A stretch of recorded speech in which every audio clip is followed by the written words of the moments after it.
സ്വാമി ഓ മലരും പൊരിയും കിട്ടിയിട്ടുണ്ട്. അത് പഴോട്ട് കുഴയ്ക്കുമ്പോൾ കൽക്കണ്ട ഇടണോ ശർക്കര ഇടണോ? അല്ല ഇങ്ങനെ സംസാരിക്കേണ്ട കാര്യം ബഹുമാനം. ബഹുമാനം അത് നല്ലത്. അല്ല ഉത്തരം പറഞ്ഞില്ല. കൽക്കണ്ടം വേണ്ട, ശർക്കര മതി. കേട്ടുവല്ലോ. പിന്നെ സ്വാമി. പിന്നെ സ്വാമിയോ? അതല്ല സ്വാമി, പൂജയ്ക്കുള്ള മുല്ലപ്പൂ കിട്ടിയിട്ടില്ല. ചെമ്പരത്തി പൂട്ട് അഡ്ജസ്റ്റ് ചെയ്യാൻ പറ്റുമോ? ചെമ്പരത്തി പൂട്ട് അഡ്ജസ്റ്റ് ചെയ്യാം. കുറച്ച് വെളിച്ചെണ്ണ ഒഴിച്ചിട്ടുണ്ട്, ഇവിടെ ഇങ്ങനെ തലയെ തേച്ച് കൊടുത്താൽ മതി.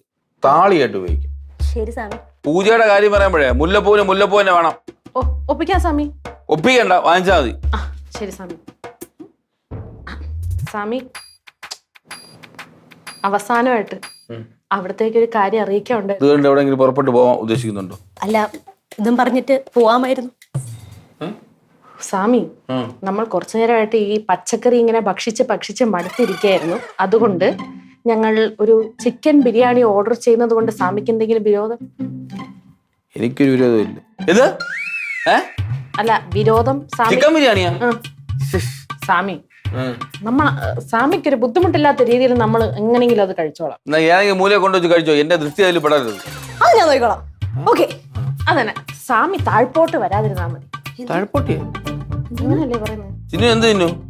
താഴ്പോട്ടാ. സ്വാമി താഴോട്ട് വരാതിരുന്നാ മതി അല്ലേ പിങ്കി? അങ്ങനെയല്ലേ വേണ്ടത്? അമ്മായി, അങ്ങനെ ഇനിയാ വേണ്ടത്. ശരി സ്വാമി. ശരി.